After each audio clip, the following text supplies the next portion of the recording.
Hi mga Mars! For today's video is i-share ko sa inyo kung paano magpa-file ng civil service exam. Kasi this coming March 3, 2024 na ang civil service examination pen and paper test. So magta-try tayo mag-apply mga Mars. Hopefully praying na makapasa tayo. So, i-prepare natin ang mga requirements. So, bago ka mag-file ng civil service exam, check mo muna ang kanilang website or mga post sa Facebook nila sa mga sa page ng civil service kung saan ang venue, kung saan ka pwede magpa-file, kung saan ang mga venue nila. Tapos, is-check mo rin ang mga requirements kung ano mga kailangan mong dalhin sa pagpa-file para hindi ka na pabalik-balik, di ba? Para easy na lang. So, ang mga requirements ng civil service ay 4 lang. First is ito. Ayan. Ito yung form ng civil service na revised September 2016. So, ito yung itsura niya. So, free lang po ito. Download mo lang sa website nila.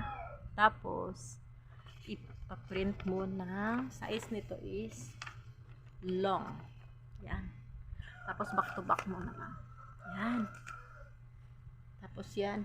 Tapos, ang i-applyan natin, ang a-applyan ko is professional. CSE professional.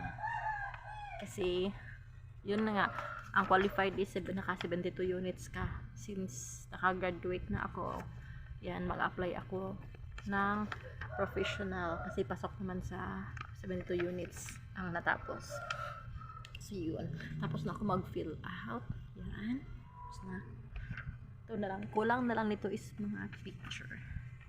So nire-ready ko na. Okay na to. So ito yung first na requirements form ng CSE, Civil Service Exam Form, and Certificate of Consent.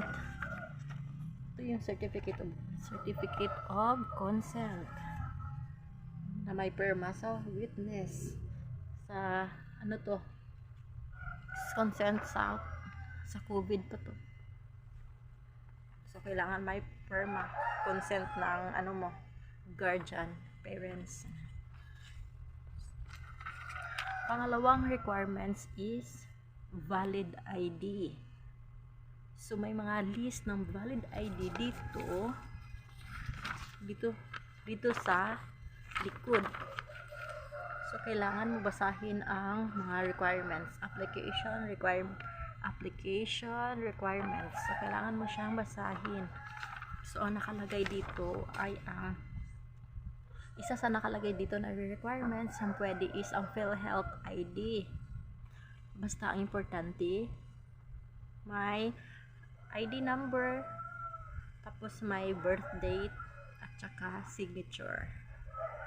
So, kung ano yung ID na dadalhin mo sa the time of filing, yun din yung ID na ipapakita mo kung mag-i-exam ka na sa examination day. Valid ID na bring kasi sa valid ID, tapos isa pa photocopy na ID. So, ito ang pangalawang requirements. So, pangatlong requirements is ito.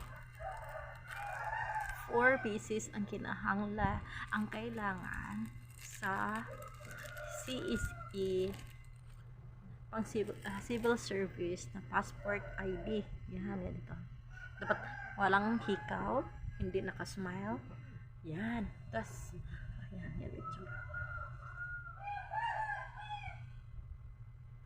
O, diba ang tapang? 4 ang kailangan. Okay. So, ito yung pangatlong requirements ng civil service.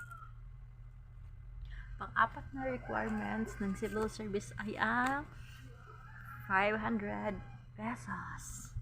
Ito ang kailangan ng civil service para makapag-file ka.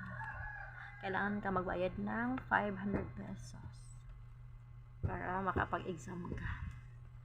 So, ito yung mga 4 na pinaka-requirements para maka-apply ka ng civil service.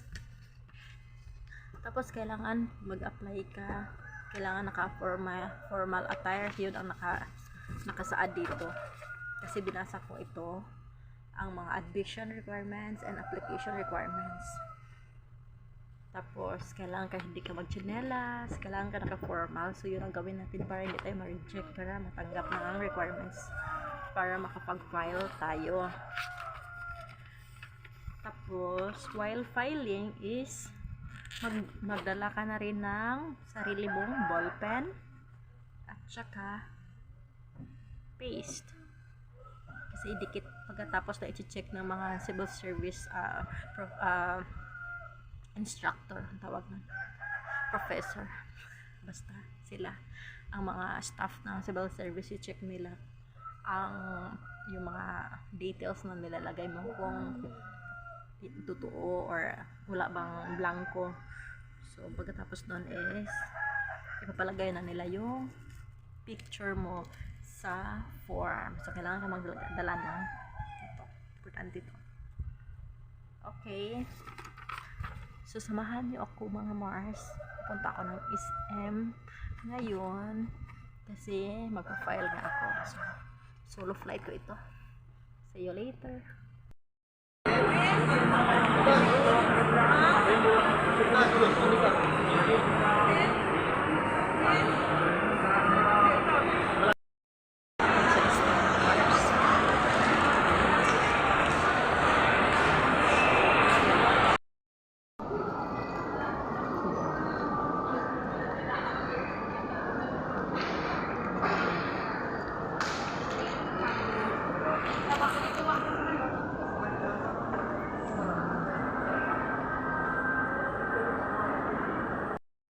Tapos na nga mga Mars filing ko. Ito na. Kasi